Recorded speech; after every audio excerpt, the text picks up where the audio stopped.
تفسیر القرآن آج کا سبق سورہ بقرہ آیت نمبر 172۔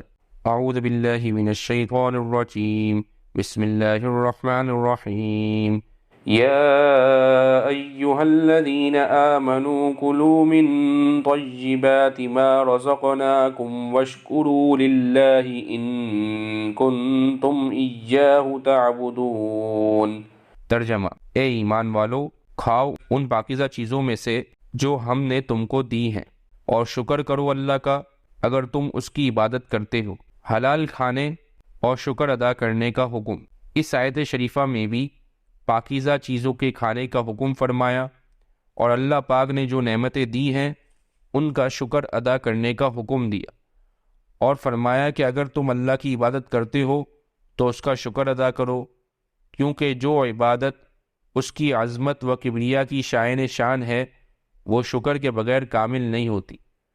اللہ تعالیٰ نے جو حلال رزق عطا فرمایا ہے اسے کھاؤ پیو اور شکر کرو، جیسے کہ سورہ سبا میں اللہ نے فرمایا کلوا من رزق ربکم کلوا من رزق ربکم واشکروا لہ، اپنے رب کی رزق سے کھاؤ اور اس کا شکر ادا کرو۔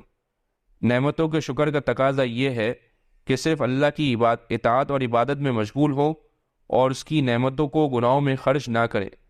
من طیبات ما رزقناکم میں یہ بھی نکتہ ہے کہ دوسروں کا مال چھین کر یا چرا کر یا خیانت کر کے استعمال نہ کیا جائے، کہ اللہ نے جو مال جس کسی کو دیا ہے وہ اگرچہ فی نفسی اصول شریعت کے مطابق حلال اور طیب ہے، لیکن دوسروں کے لیے اسی وقت حلال اور طیب ہوگا جبکہ حلال طریقے سے صاحب مال سے حاصل کیا ہو، حلال طریقے سے صاحب مال سے حاصل کیا ہو۔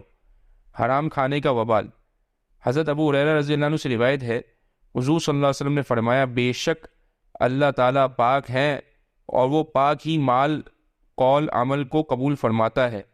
پھر فرمایا کہ بلا شبہ حلال کھانے کے بارے میں اللہ جل شانہ نے پیغمبروں کو جو حکم فرمایا ہے وہی مومنین کو حکم فرمایا ہے۔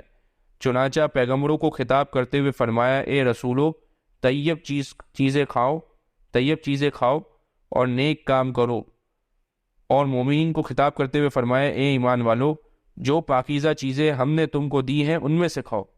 اس کے بعد حضور صلی اللہ علیہ وسلم نے ایسے شخص کا ذکر فرمایا جو لمبا سفر کر رہا ہو، اس کے بال بکھرے ہوئے ہوں، جسم پر گرد و غبار، اور وہ آسمان کی طرف ہاتھ پھیلائے، یعنی جسم پر گرد و غبار ہو اور وہ آسمان کی طرف ہاتھ پھیلائے، یا رب کہہ کر دعا کرتا ہو۔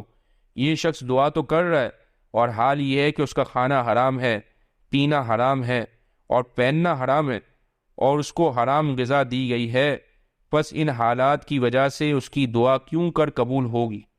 اللہ تعالیٰ ہمیں بھی جو ہے حلال کھانے کی توفیق عطا فرمائے۔ وآخر دعوانا ان الحمد للہ رب العالمین۔